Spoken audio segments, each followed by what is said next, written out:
आज की इस वीडियो में हम लोग करने वाले हैं 12th क्लास ज्योग्राफी के मोस्ट इम्पॉर्टेंट एमसीक्यूज। और ये जो आपके एमसीक्यूज है वो अब की बार वाले सैम्पल पेपर में से हैं। और सैम्पल पेपर के क्वेश्चन आंसर ना करना मतलब खुद के पैर पर ही कुल्हाड़ी मारना। तो हम लोग ऐसा नहीं करने वाले, हम लोग जल्दी से स्टार्ट करते हैं एमसीक्यूज करना।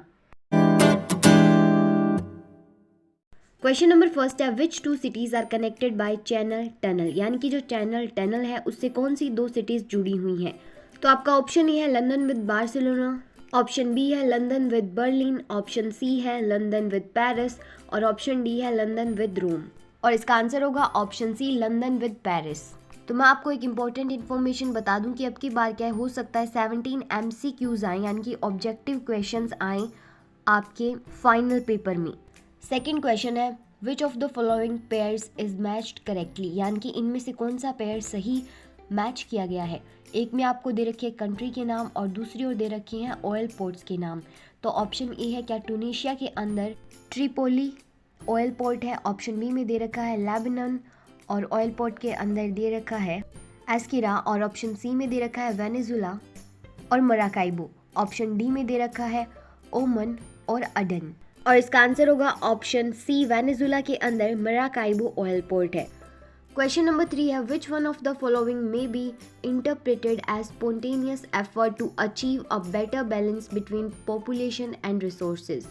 तो इसमें पूछ रखा है कि ऐसा कौन सा ऑप्शन इसमें सही रहेगा कि अगर हम कोशिश करें तो हम क्या है अच्छा बैलेंस बना सकते हैं पॉपुलेशन और रिसोर्सेज के बीच। और आपके ऑप्शंस हैं, ऑप्शन ए है माइग्रेशन, ऑप्शन बी है ग्रोथ रेट, ऑप्शन सी है बर्थ रेट और ऑप्शन डी है डेथ रेट। और इसका आंसर होगा ऑप्शन ए माइग्रेशन, यानी कि माइग्रेशन से हम क्या बैलेंस बना सकते हैं पॉपुलेशन और रिसोर्सेज के बीच। क्वेश्चन नंबर 4 है, which of the following feature is related to second stage of demographic transition theory, यानी कि इनमें से कौन सा फीचर है वो रिलेट कर पाता है सेकेंड जो स्टेज है डेमोग्राफिक ट्रांजिशन थ्योरी का उससे। ऑप्शन ए है fertility and mortality decline considerably, option B है decline in mortality but fertility remains high, यानी कि क्या है जो डेथ रेट था वो कम हो गया और बर्थ रेट क्या है हाई रहा। ऑप्शन सी है fertility and mortality are high, यानी कि जो बर्थ रेट और डेथ रेट थे वो दोनों ही हाई थे। ऑप्शन डी है fertility declines and mortality high, यानी कि जो बर्थ रेट है वो कम हो गए थे और डेथ रेट है वो बढ़ गए थे। तो इनमें से कौन सा ऑप्शन सही है वो हम देखते हैं। और इसका आंसर होगा option B, decline in mortality but fertility remains high, यानी कि जो डेथ रेट थे वो कम हो गए और लेकिन जो बर्थ रेट थे वो हाई ही रहे सेकेंड स्टेज में डेमोग्राफिक ट्रांजिशन थ्योरी की। क्वेश्चन नंबर 5 है, what is the major export from New Mangalore ports, यानी कि जो न्यू मैंगलोर पोर्ट है उससे क्या एक्सपोर्ट किया जाता है। आपके ऑप्शंस है, ऑप्शन ए है कोल, ऑप्शन बी है आयरन और ऑप्शन सी है कॉपर और ऑप्शन डी है मीका। और इसका आंसर होगा option D mica. Question number 6 है, which of the following is a feature of Kandla port, यानी कि इनमें से कौन सा फीचर है कांडला पोर्ट का। आपके ऑप्शंस है, ऑप्शन ए है it is the biggest port of the country, यानी कि क्या है हमारी कंट्री का सबसे बड़ा पोर्ट है। ऑप्शन बी है its harbour is situated at Zuari estuary, यानी कि इसका जो हार्बर है वो क्या जुआरी एस्टुरी पर सिचुएटेड है यानी कि स्थित है। ऑप्शन सी है it is situated at the head of gulf of Kutch, यानी कि जो कच्छ का गल्फ है वहाँ पे क्या इसका हेड सिचुएटेड है। और ऑप्शन डी है it is the oldest port of India, यानी कि ये क्या इंडिया का सबसे पुराना पोर्ट है। और इसका आंसर होगा option C, it is situated at the head of gulf of Kutch. Question number 7 है, which of the following is incorrectly matched, यानी कि इनमें से कौन सा इनकरेक्टली मैच किया गया है। एक तरफ आपको स्टेट के नाम दे रखे हैं, दूसरी तरफ आपको कोयल माइनिंग सेंटर्स के नाम दे रखे हैं। तो ऑप्शन ए है तेलंगाना शिनगरेनी, ऑप्शन बी है महाराष्ट्र कोरबा, ऑप्शन सी है ओडिशा तलचर और ऑप्शन डी है वेस्ट बंगाल रानीगंज। और इसका आंसर होगा ऑप्शन बी महाराष्ट्र कोरबा, यानी कि ये क्या है इनकरेक्टली मैच्ड है। क्वेश्चन नंबर 8 है, identify the correct order of location from west to east for the given natural gas reserve of India. तो यहाँ पे हमें क्या है वेस्ट से लेके ईस्ट तक जो नेचुरल गैस रिजर्व्स है इंडिया के उनकी क्या है एक ऑर्डर के अंदर यानी कि लाइन वाइज ही हमें क्या आइडेंटिफाई करना है कौन सा नेचुरल गैस रिजर्व है इंडिया का। ऑप्शन ए है Ankleshwar Tripura Jaisalmer Krishna Godavari basin, option B है जैसलमेर अंकलेश्वर कृष्णा गोदावरी बेसिन और त्रिपुरा, ऑप्शन सी है त्रिपुरा, जैसलमेर, कृष्ण गोदावरी बेसिन और अंकलेश्वर। ऑप्शन डी है कृष्ण गोदावरी बेसिन, अंकलेश्वर, त्रिपुरा और जैसलमेर। और इसका आंसर होगा option B, Jaisalmer, Ankleshwar, Krishna Godavari basin और त्रिपुरा। क्वेश्चन नंबर 9 है which of the following are industrial towns of India, यानी कि इनमें से कौन से इंडस्ट्रियल टाउन है इंडिया के। ऑप्शन ए है हुगली, सेलम, भिलहई। ऑप्शन बी है जमशेदपुर, पुष्कर, उज्जैन। ऑप्शन सी है Coimbatore, New Delhi, Imphal. Option D है चंडीगढ़, मुगलसराय और शिलोंग। और इसका आंसर होगा ऑप्शन ए, हुगली, सेलम और भिलहई। क्वेश्चन नंबर 10 है which of the following are features of urban settlement in India, यानी कि इंडिया के अंदर जो अर्बन सेटलमेंट है यानी कि जो शहरी बस्तियां हैं उनके क्या क्या फीचर्स हैं। ऑप्शन ए है complex way of life, manufacturing of finish goods, nodes of economic growth.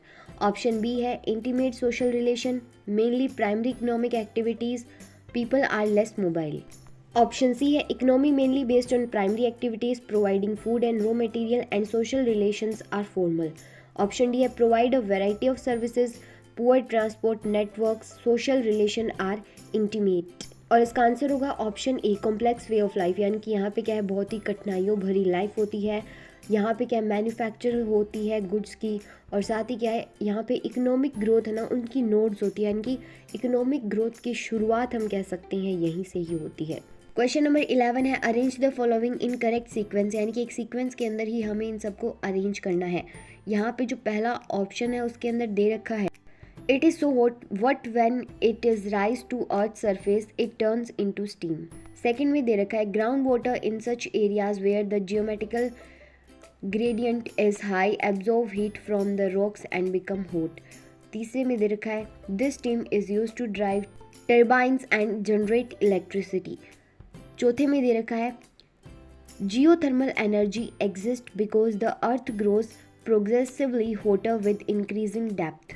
और ये जो आपको सारी सीक्वेंस दे रखी है ना वो दे रखी है जियोथर्मल एनर्जी को जनरेट करने की, और इसका आंसर होगा ऑप्शन ए। तो 12th क्वेश्चन के अंदर हमें कुछ स्टेटमेंट्स दी गई हैं और उसके अकॉर्डिंग हमें क्या ऑप्शन को चूज़ करना है। तो देखते हैं कौन सी है वो स्टेटमेंट्स। फर्स्ट स्टेटमेंट दे रखी है The WTO, however, has been criticized and opposed by those who are worried about the effects of free trade and economic globalization. यानी कि जो वर्ल्ड ट्रेड ऑर्गेनाइजेशन है वो क्या है क्रिटिसाइज की और अपोज की जाती है ऐसे लोगों के द्वारा जो क्या है अफेक्ट्स को जानते हैं फ्री ट्रेड और इकोनॉमिक ग्लोबलाइजेशन के।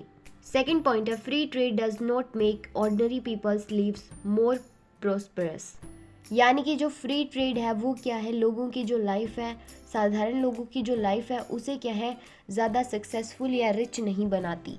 और इसका आंसर होगा ऑप्शन बी की दोनों ही स्टेटमेंट क्या है सही है, और जो सेकंड स्टेटमेंट है वो पहली स्टेटमेंट का रीज़न दे रही है। क्वेश्चन नंबर 13 है, इसमें आपकी क्या है असर्शन और रीज़न है। असर्शन ये है कि settlements can be of various type, यानी कि सेटलमेंट क्या है बहुत तरीके की हो सकती है। रीज़न दे रखा है various physical factor affect the growth of settlements, यानी कि बहुत सारे जो फिजिकल फैक्टर है वो क्या अफेक्ट करती हैं सेटलमेंट की ग्रोथ को। और इसका आंसर होगा ऑप्शन सी की दोनों ही स्टेटमेंट सही है, और जो सेकंड स्टेटमेंट है वो पहली स्टेटमेंट को अच्छे से एक्सप्लेन कर रही है। क्वेश्चन नंबर 14 में भी असर्शन और रीज़न है। असर्शन ये है Mediterranean regions have been inhabited from early periods in history, यानी कि हिस्ट्री के अंदर जो पहले का समय था उसके अंदर ये जो मेडिटेरियन रीजन था वहाँ पे कोई नहीं रहता था। और इसका रीज़न दे रखा है plains are favourable for the production of crops and to build roads and industries, यानी कि जो प्लेन एरिया है वहाँ पे क्या है क्रॉप्स का प्रोडक्शन भी बहुत ज़्यादा अच्छे से हो जाता है, रोड्स और इंडस्ट्रीज़ है वो क्या आसानी से बनाई जा सकती हैं। और इसका आंसर होगा ऑप्शन डी, दोनों ही असर्शन और रीज़न ठीक है, लेकिन ये जो रीज़न है वो क्या है असर्शन की सही एक्सप्लेनेशन नहीं है, क्योंकि असर्शन में तो मेडिटेरियन रीज़न की बात कर रखी है और रीज़न के अंदर क्या है जो प्लेन एरिया है उनकी बात कर रखी है। तो आपका जो नेक्स्ट क्वेश्चन है ना उसके अंदर एक पैराग्राफ दे रखा है, तो आप इस वीडियो को पॉज करके इस पैराग्राफ को पूरा पढ़ सकते हो। और आगे के जो 3 क्वेश्चन है ना वो क्या है इसी पैराग्राफ से ही रिलेटेड है। तो देखते हैं कि 15th क्वेश्चन क्या है। Which of the following methods of water conservation brought prosperity in Ralegan Siddhi, यानी कि इनमें से कौन सा वाटर कंजर्वेशन का जो मेथड है वो क्या सक्सेसफुल रहा रेलगन सिद्धि में। ऑप्शंस हैं, ऑप्शन ए है rain water harvesting, option B है water shed development, option C है ग्राउंड वाटर रिचार्ज और ऑप्शन डी है कंस्ट्रक्शन ऑफ डैम्स। और इसका आंसर होगा option D construction of dams. तो मैं आपको यहाँ पे एक इम्पोर्टेंट चीज़ और बता दूँ कि मैंने क्या है सभी चैप्टर्स की बेस्ट एक्सप्लेनेशन वीडियोस बना रखी है, अगर आप चाहो तो उन्हें भी चेकआउट ज़रूर कर लेना अगर आप अच्छे मार्क्स स्कोर करना चाहते हो तो। क्वेश्चन नंबर 16 है which of the following measures were taken to increase democratic participation in the village. ये भी आपका जो क्वेश्चन है वो पैराग्राफ में से ही है और इसके ऑप्शंस हैं, ऑप्शन ए है कंस्ट्रक्शन ऑफ स्कूल, बी है लोकल बॉडी इलेक्शन, सी है लिकर प्रोहिबिशन, ऑप्शन डी है ऑल ऑफ द अबव और इसका आंसर होगा option B local body elections. यानी कि लोकल बॉडी इलेक्शंस के कारण ही क्या है डेमोक्रेटिक पार्टिसिपेशन है विलेज के अंदर वो बढ़ पाया है।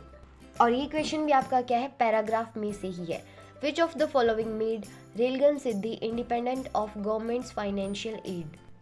यानी कि रेलगन सिद्धि को इनमें से किसने आज़ाद करवाया है गवर्नमेंट की फाइनेंशियल हेल्प से।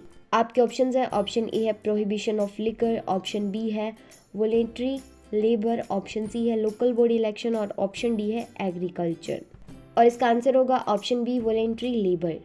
तो यहीं पर आपके क्वेश्चंस होते हैं एंड। तो जल्दी से कमेंट करके बता दो कि वीडियो कैसी लगी और इस तरह की और वीडियोस देखने के लिए इस चैनल को सब्सक्राइब ज़रूर कर लेना।